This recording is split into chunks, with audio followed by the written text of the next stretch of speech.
Hola, en este video se explicará qué es el traumatismo craneoencefálico o por sus siglas TCE, sus manifestaciones físicas y sus afectaciones cerebrales, como su diagnóstico e intervención en clínica. El traumatismo craneoencefálico es una afectación en la estructura encefálica debido a un golpe en su superficie que produce daño en el tejido nervioso y que a su vez ah, produce disminuciones en las funciones del sistema nervioso como las capacidades cognitivas, motrices, en la sensopercepción y en las emociones. Según la OMS, el traumatismo craneoencefálico es una de las mayores causas de muerte entre personas de 15 años y 45 años. Y a su vez, cada 6 personas de cada 10 que consultan a neurología presentan esta afectación. Y la mayor causa de traumatismo craneoencefálico son los accidentes de tránsito. El traumatismo craneoencefálico se divide en lesiones directas y lesiones indirectas. Las lesiones directas tratan cuando la lesión se produce por un objeto externo que golpea la cabeza y produce la hemorragia interna.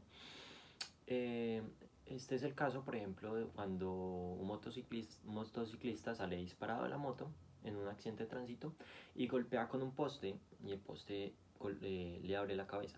Cuando hay penetración del objeto en la cabeza, hay se incrementa el riesgo de desarrollar epilepsia traumática. El traumatismo craneoencefálico por una lesión indirecta se asocia a un movimiento acelerado o desacelerado de la cabeza que produce que el encéfalo internamente choque contra el cráneo y así se produzca una hemorragia interna. Para entender esto hay que entender que el encéfalo es un órgano que está flotando dentro del cráneo y que se sujeta en las meninges, que son unas capas que lo recubren y hacen el papel de escudo para que no se esté chocando contra el cráneo y día a día podamos movernos sin producir daños en el cerebro. Pero cuando hay un movimiento muy extremo, por ejemplo en un accidente de tránsito, como el ejemplo que pusimos anteriormente, digamos que vas en el carro, tienes el cinturón, choca, la cabeza hace esto, el cráneo se frena acá, pero el encéfalo no, y las meninges no son lo suficientemente aptas para un movimiento de este calibre, entonces chocan contra el cráneo y ahí se produce la hemorragia interna. Y además, porque choca el cráneo de adelante y se produce el efecto del látigo, la cabeza viene atrás y, y otra vez se produce una desaceleración brusca, el cerebro choca atrás, o sea, se produce algo como frena, cráneo adelante, cerebro golpea, cráneo atrás y cerebro golpea la parte trasera. Así pues se puede entender por qué los dos tipos de lesiones se pueden producir al mismo tiempo y no necesariamente tiene que ser la una o la otra. Por ejemplo, en el caso del motociclista que se estrella contra el poste, sí hay una lesión directa por el poste, pero al mismo tiempo el cerebro, al frenar bruscamente la cabeza, se golpea contra el cráneo y no tiene que ser el cerebro, puede ser el cerebelo, en general el encéfalo, se choca adelante, se choca atrás por efecto de rebote y no solamente eso, también no es solamente adelante y atrás, sino que puede darse por un efecto de giro en la que el cerebro lo que hace es girar, es como estirarse o apretarse al girar bruscamente la cabeza y también se puede dar para los lados, pero la más común es un golpe en la parte frontal y, y anterior. En las lesiones directas se producen por lo general daños más focales que en las indirectas, o sea, los daños se concentran más en un punto, no se tiende a extender a otras partes o no se producen varias partes al mismo tiempo, lo que es contrario a la lesión indirecta, que por ser una lesión indirecta, un golpe interno puede afectar una zona más extensa y al en el efecto de rebote del cerebro puede producirse en varios puntos del cerebro, que no solamente tienen que ser uno y dos, dependiendo de la brusquedad de la agitación en la que esté el cerebro, puede golpearse por todos los lados, y así producir distintos focos, o un foco muy extenso. En las hemorragias que produce el traumatismo craneoencefálico puede producirse isquemias de forma indirecta.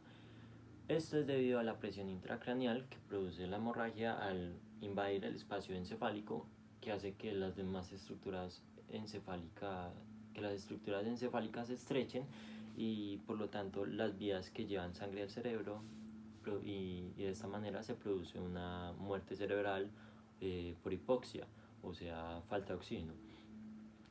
No solamente afecta las vías sanguíneas, también afecta la barrera hematoencefálica y las membranas mismas de las neuronas, que terminan liberando neurotransmisores, haciendo demás daños. Esta liberación de líquido cefalorraquídeo puede producir también otro foco de presión que incrementa la presión intracraneal.